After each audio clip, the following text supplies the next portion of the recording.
So let us begin to understand how to write in a coherent way. So first, this is a topic from June Yojana Survey Bhavantu Sukhina, that is health and environment. So let us see how the author builds the argument. So first, if you see when you talk about health, starting with see the premise. So death, suffering, pain, grief, and loss. So these are unfortunate realities around us in these unprecedented times. So look at the terms he's using: unprecedented. As we know, COVID crisis is unprecedented. So he's mentioning that that death, what we have seen around us, the suffering, the pain, the grief, loss, are the unfortunate realities around us in these unprecedented times. So that's how he starts with a current tone, which is very important. No, since the context is about health, it starts with a current context, a tragedy of whose actual gravity is yet to be unfolded. So we are yet to know about the gravity of this tragedy. While the second wave of the pandemic has tested and overburdened. So now he comes specifically to the second wave. Second wave of the pandemic has tested and overburdened the existing healthcare systems. The chances of the third wave too cannot be negated, with the time and scale yet to be known. So it's putting a futuristic perspective where you cannot negate also, and you cannot predict the scale, the unpredictability. Exactly, the this is all we don't know. The unpredictability of the virus and the scale of havoc it has done is unimaginable. It has disrupted every possible human activity. So, setting a premise that it has disrupted every possible human activity. So, what began as a health crisis has soon turned into a devastating disruptor for trade. It started off as a a health crisis, but it is also an economic crisis. So, it's building that argument from health is moving on to other parts. Disruptor of trade and commerce, wiping away millions of jobs due to varying degrees of lockdowns which were announced in an attempt to control the spread of the virus. So, as we are seeing here, the author is trying to connect health crisis to economic crisis to loss of jobs because of lockdowns, etc. With the passage of time, a trade-off between the saving millions, saving lives, and saving livelihood. So, this trade-off between saving lives and saving livelihoods has grown starker. So, with passage of time, a milestone in recent history of human civilization. So, in human civilization, as they call a milestone, the pandemic is here to stay, and we have no other option but to equip our healthcare system to fight this massive battle and vaccinate as much as we can. So, how in the first paragraph is summing up, he started from the problem of death, which is unfortunate reality. The second wave, just overburdened our healthcare system, talking about unpredictability to disruption, every possible human activity, and this. So to substantiate that line, he has mentioned from health to the economy, and then the debate about the trade-off between lives and livelihoods, and also ultimately is concluding with the line of health only. So we have no other option. He mentions that we have no other option but to equip our health systems to fight this massive battle and vaccinate as much as we can. So this overall, it is summing up the need for healthcare systems. The current context, the healthcare workers, frontline workers, the healthcare workers, now we're breaking up the health system, starting from the healthcare workers, the frontline workers, the doctors. Researchers are facing enormous challenges one day after another. The long working hours they're facing in difficult and almost life-threatening conditions because they are at the forefront of the battle against the virus has taken a toll. Unfortunately, in this battle also, there uncertainty and loss of lives around us has affected our mental health. So the aspect here is focusing not only on physical health or the infection, but also the mental health of the society to a greater extent because of the loss of life, seeing pain, grievance around us is one thing. And then the pandemic has interestingly reconnected as well as alienated the world in a strange manner. So it is also now the aspect of going to the global context. So if you see first, talked about health and health workers a bit. Now the argument is taking to the pandemic to the global context, has struck, is interestingly reconnected as well as alienated the world in a strange manner. So the people are stuck wherever they are, as we know, because of lockdowns. And nations are trying to help each other in the form of maybe vaccines. We can recall our Maitri vaccine, Maitri vaccine diplomacy, and then equipment and aid. So this is a line of thought which is trying to take at the international level. So the enemy this time is common for entire humanity. As we know, the virus doesn't differentiate. It is a common enemy for the entire humanity, given the way it is, unpredictable. It is unforgiving also because it attacks the weakest, and also it is changing. The virus itself is mutating, creating newer challenges such as breakthrough infections, etc. And also, when the virus mutates, it spreads faster, as seen from the Delta variant. There's no other way to come out of this enormous situation unless, now talking about the values, unless equality, and collective will is demonstrated by governments and nations across the world. So they must show equity, they must show equality, and we must have a collective will to act against this virus, which is a common enemy. So this paragraph is trying to establish the global context how we have to unite in this battle, because this is a common enemy for all of us. So this is the common line of thought which the author is giving. So we are in this together, whether we sink or sail. So since it's a common enemy, we are together for this, whether we sink or sail through. And of course, all of us wish that there is a light at the end of the tunnel. So this is a metaphor which the author is trying to use, that despite all these things, we all wish, we all hope that there is light at the end of the tunnel. So this kind of metaphors we can always use. Have we wondered how differently we will do and perceive things once all this is over? So again, he's talking about very futuristic perspective. Once this is over, so what will happen? Will this strengthen our health systems, our resources, and resolve for a better living environment for all? So these questions that author is trying to ask, that once this is done, we strive for a better system, a better way of lifestyle, better living with the environment? Will we become more resilient and connected to each other? He's talking about whether we will become more resilient, will become more strong after the disaster, connected and with the nature. Will this make us more forthcoming in, emphasizing more on scientific temper? Would our scientific temper increase? Aspects of human life, rational increase, rational way of thinking, well-being increase? Will this help us creating a society that is just? Let's talk about equity, values, etc. So will we create a society which is just, which is equitable, and for the welfare of all? So this we must question ourselves. We have a lot to answer to our younger ones who have not seen their peers almost for a year because of the schools closing down. No? So the younger ones are curious why this is happening. So why can't we solve this as a humanity? So no, they're stuck at homes waiting for this to get over.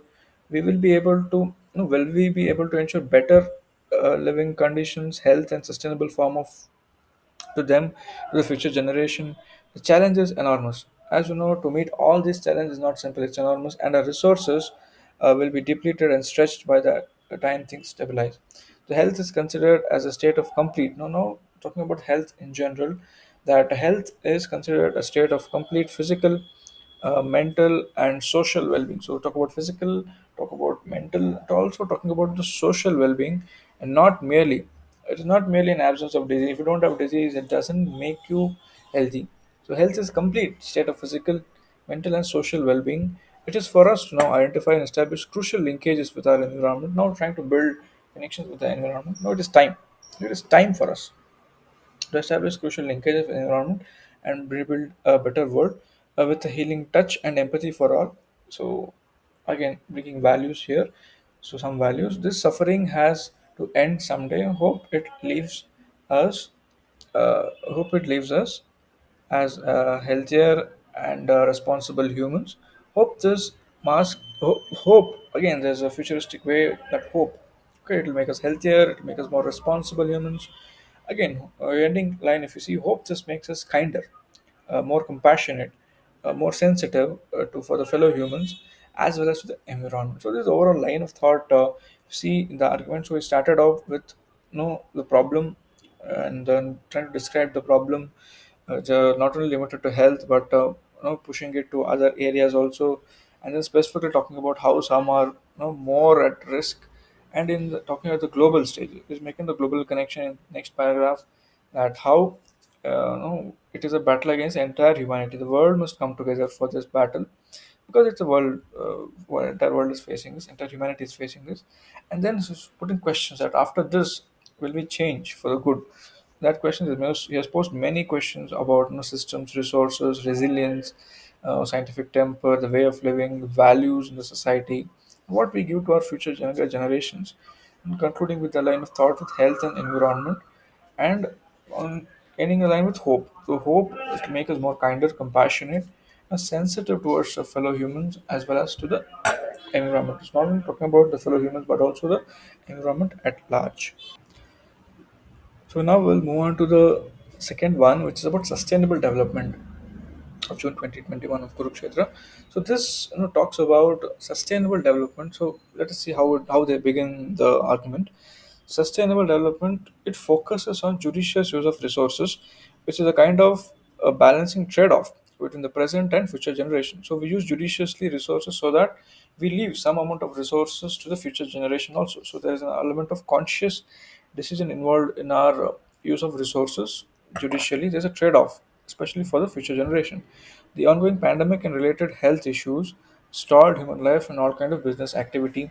So we know that how pandemic has stopped the activities. As a consequence, there's widespread. So as a consequence of this pandemic, what consequence we are seeing as a negative consequence, there is widespread poverty, inequality, and joblessness in most parts of the world. So we are seeing this phenomena that there's poverty, there's differences, inequality, and joblessness because of the pandemic, in most parts of the world. And then talking about pandemic-driven recession. This recession is pandemic-induced. Also opens the need for resource planning and its right uses. So safeguarding the lives and livelihoods become the need of the hour and hence constitute the core of the sustainable development. So, sustainable development, we're trying to sum up in terms of resource use, future and present generations, that dimension, as well as the consequence of the current context. Again, if you see in the introduction of both, there is a current context which is running, which is the pandemic, and they're linking the pandemic to sustainable development in terms of problems of poverty, inequality, joblessness, and such things. The safeguarding lives and livelihoods become the need of the hour and hence constitute the core of the sustainable development. So, what must be done for sustainable development? That they're trying to conclude in the first para. And now they will go to the specifics of the sustainable development. So once they've opened the topic in the current context, now they're moving forward. Sustainable development includes three key dimensions. We're exploring three dimensions of sustainable development. As we know, one is economic growth, other is social dimension, social inclusion, and third is the environmental dimension, which is environmental protection. So economic growth, social inclusion, as well as environmental protection. Unless these three don't happen, we will not have sustainable development as part of well-being of individuals, communities, nations, and world development. So it focuses on human rights, human dignity, and attempts to bring end to all kinds of exploitation and misery. So as we're saying, it also has the elements of values, human rights, human dignity, also remove the exploitation which humans face. It can be possible only. So it's giving a statement where it is possible only when all the segments get equal rights. So when all the segments get equal rights and equal opportunities. So when they get equal rights, right, and then we get equal opportunities, enjoy a decent standard of living. So establishing a condition that this is possible when. So this is possible when there is equality of opportunity. So that's why when you talk about equality, talk about equality of opportunity more than equality of outcomes, as mentioned in economic survey also. So it's connecting equality of opportunities to sustainable development. And then in this context, so now when we're talking about equal rights, equal opportunities, and decent standard, now we're focusing towards the rural part, where, as we see in the development process, rural doesn't have equal say in that sense. Because in this context, rural development plays a vital role in attaining sustainable development. We cannot aim for sustainable development without leaving one part. So here you can draw multiple ideas, you can run, and play a vital role in attaining sustainable development and contributes to overall progress of the country. So rural development and its concomitant outcomes will not only reduce poverty. So why is rural development so crucial in this context? Because poverty is where it is in rural areas, inequality is there in rural areas. It will also empower the community. There will be social empowerment, especially women empowerment we see, and the underprivileged section of the social empowerment. So rural development is the outcomes of rural development are large. It not only reduces poverty, as we know, poverty is concentrated more. and inequality, women development, social development. These are the broad dimensions which opens up rural development in the context of sustainable development. So now they're picking up one key actor, that is women, and they're elaborating more. So women are the key agents of rural development in achieving the transformational, be it economic, environmental, social. That is three dimensions of system that are connecting again. So required for sustainable development in India. Now talking one aspect of economic, that is women entrepreneurship can contribute to economic well-being of their family, a reduction in poverty and inequality. So they're connecting with the problems. So because of women entrepreneurship, this will happen. So reduction of poverty, inequality can happen, and then connecting to rural entrepreneurship can create new economic opportunities. We talked about opportunities, so right, equal opportunities. So new economic opportunities in generating self-employment, spreading industrial and economic activities, utilizing the labor, local labor, as well as locally available raw material. Because labor is in surplus, as well as raw materials are available due to its vicinity towards nature. So strong rural infrastructure. Now, for this to happen, you must have infrastructure is essential to bridge the gaps between rural and urban India. So infrastructure is essential so that you bridge the gap between rural and urban. You don't have to feel that there should be a difference in infrastructure. It allows for better access to education, healthcare, and economic success. So this allows for better access. So there's better access for education, healthcare. When I talk about infrastructure, they're focusing on both physical infrastructure as well as social infrastructure for better access to education, healthcare, economic success, and also skill development amongst the rural masses in various areas such as operating machines, manufacturing of goods, sports, music, usage of technology, computers, etc. So there should be skill development in such things. It will lead to economic growth and social development. So they've connected beautifully from women to women entrepreneurship, and then to rural entrepreneurship. And for that, you need infrastructure, social, human skill. So that will propel the economic end. So this is a beautiful, coherent way of writing. And then they're picking up one again, education. So access to quality education, that is equity and inclusion, the values which they talked about, is core. At its core, becomes crucial in the Indian context, considering its diversity. So we have so much diversity. Giving quality education, which is part of SDG 4, they're talking about the aims of education. They're talking about how education should be. This can apply to any paper in GS. So aims of education should not be limited to academic excellence. It should not only be limited to academic excellence, but also ensure social, ethical, and emotional capacities and outlooks.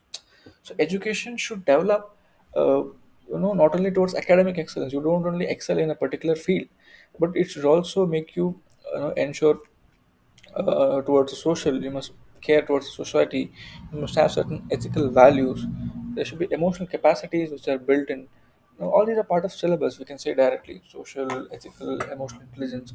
So education is also expected to. Now they're talking not only about this. Education is also expected to equip individuals to face challenges and help them attaining holistic development of their personality. So education be such that makes the person empowered to face the challenges.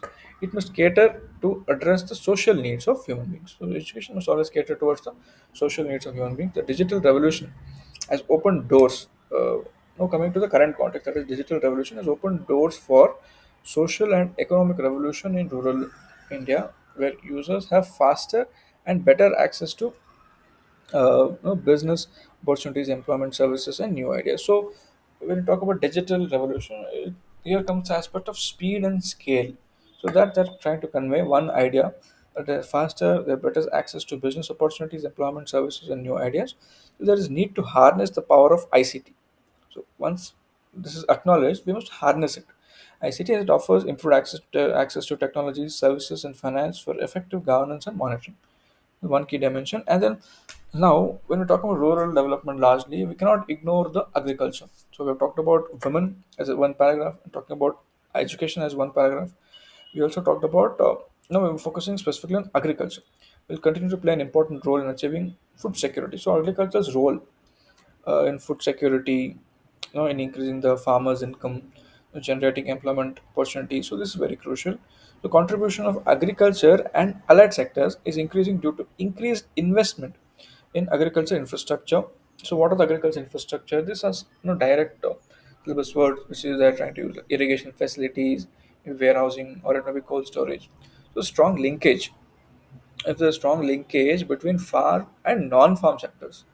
So we must have a strong linkage between farm and non-farm, especially so that uh, and these linkages be developed, so that augmenting it will help in augmenting income, creating jobs in rural areas. So jobs must be created in rural areas so that we can address the problem of migration also. So besides the impact of fast pacing of mining would have direct impact on income as well as employment generation in rural areas. So again, they're talking about mining. This is again primary sector. The country's mining sector can be best source of direct and indirect employment without compromising with environmental sustainability. So again, exploring the potential of mining, supported by the initiatives of the government. Now, with all these, now supported by the initiatives of the government, India's rural sector is increasingly becoming a key economic driver for national economy. So they're putting a point that yes, it's becoming a driver. However, vast potential of opportunities. So, as we know that issue, the vast potential of opportunities that lies in rural economy has not yet been explored. So this is yet to be explored to its full potential. We must acknowledge this, and then a well-crafted. Again, this is the conclusion line that since it is not explored, a well-crafted. So potential. They've talked one line of potential is yet to be explored, and then you conclude that a well-crafted rural development strategy, it will help in attaining uh, you know, inclusive and sustainable development. So this, how they summed up the entire thing when they started with sustainable development in the current context. uh, on the current one, they brought pandemic. So this is how we have to start bring small connecting line to the current pandemic, and then connect it to issues of sustainable development, which is poverty, inequality, and come directly to the topic sustainable development and three dimensions, and connecting each dimension to the rural component. That is, a woman was one part of rural development, education, rural development skills, and then coming to agriculture, which is another major part of rural development.